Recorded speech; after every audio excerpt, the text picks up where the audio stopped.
నా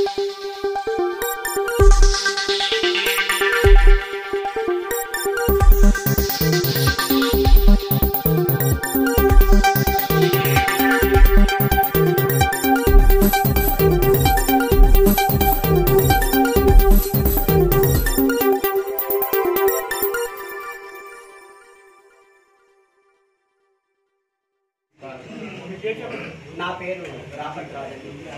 నేను వేపకుంట గ్రామంలో హై స్కూల్ వెనుకాతల నివసిస్తున్నాను.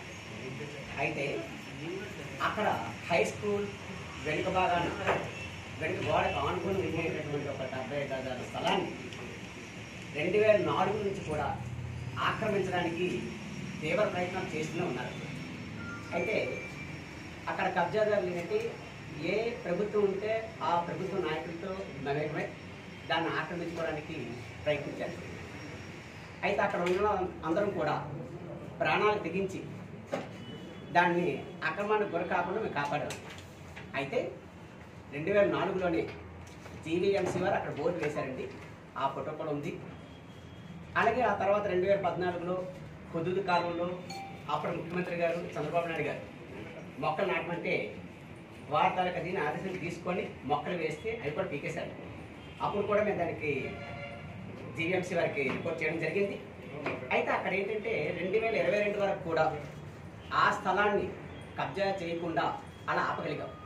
అయితే ఈ 2022లో వైసీపీ ప్రభుత్వ హయాంలో అక్కడి నాయకుల అండదండలతో వాళ్ళు ఆ యొక్క స్థానికులందరినీ కూడా భయపెట్టారు సార్.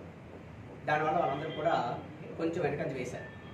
అయితే ఆ మూమెంట్లో కూడా జనవరి 2022 వారి బిల్డింగ్ కడుతుండగా రాపర్ట్ రాజు అనేటువంటి నేను మాత్రం ప్రాణాలు తెగించి భయపడకుండా అప్పటి కలెక్టర్ గారికి స్పందన కార్యక్రమంలో నేను ఫిర్యాదు చేయగా కలెక్టర్ గారు కూడా స్పందించి దానికి ఆ యొక్క బిల్డింగ్ కూడవేయమని జేసీబీని పంపించడం కూడా జరిగింది. అయితే వారు అప్పటి ఉండేటటువంటి నాయకుల అండదండలతో ఆ యొక్క చర్యని ఆపగలిగారు. అయితే ఇప్పుడు ఉమ్మడి ప్రభుత్వ కార్యాచరణలో రెవెన్యూ సదస్సు అనేది చాలా బాగా దోహదపడిందండి.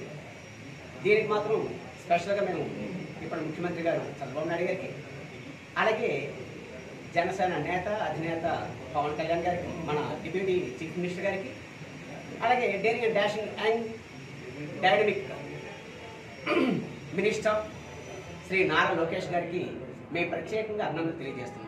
ఎందుకంటే వాళ్ళు ప్రజా సమస్యల్ని తెలుసుకోవడానికి, ప్రజా సమస్యలు తీర్చడానికి స్పెషల్గా ఈమెయిల్స్, అలాగే నారా లోకేష్ గారి సార్ వాట్సాప్ మాకు బాగా ఉపయోగపడిందండి.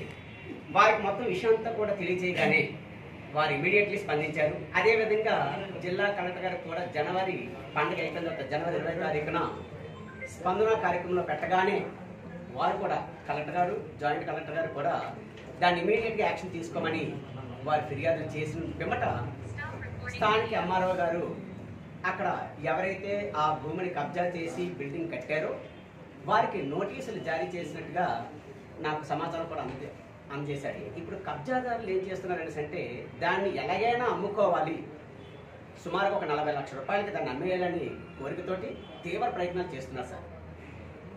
ఈ రోజున ఈ సమావేశాన్ని నేను ఏర్పాటు చేయడం గల కారణం ఏంటంటే పాప అమాయకులు వాళ్ళ జీవితం అంతా కష్టపడి సంపాదించుకున్నటువంటి సొమ్ముని దాచుకొని ఈ యొక్క ఏదో స్థలం కొనుక్కోవడానికి అని చెప్పేసి వాళ్ళు కొనడానికి రెడీ అవుతున్నారండి. ఆ విషయం తెలియక వాళ్ళు ఎక్కడ వాళ్ళ తాలూకా ధనాన్ని కోల్పోతారో, ఆ తర్వాత వాళ్ళ ప్రాణాలు కూడా కోల్పోతారని భయంతో ఈ విషయాన్ని మొత్తం ప్రజలందరూ కూడా తెలియజేయడం కోసం ఈ రోజున సమావేశం చేయడం జరిగింది. కానీ దీని మూలంగా మీ అందరినీ కూడా నేను కోరుకునేది ఏంటంటే, ప్రభుత్వాన్ని కూడా కోరుకునేది ఏంటంటే, ప్రభుత్వం వారి తాలూకా చర్యల్ని ఇంకొంచెం వేగవంతం చేసి ప్రభుత్వ ఆస్తిని ప్రభుత్వం స్వాధీనం చేసుకొని, అలాగే ఎవరు కూడా అమాయకులు ఎవరు కూడా మోసపోకుండా చూడగలరని ఆశిస్తున్నాను.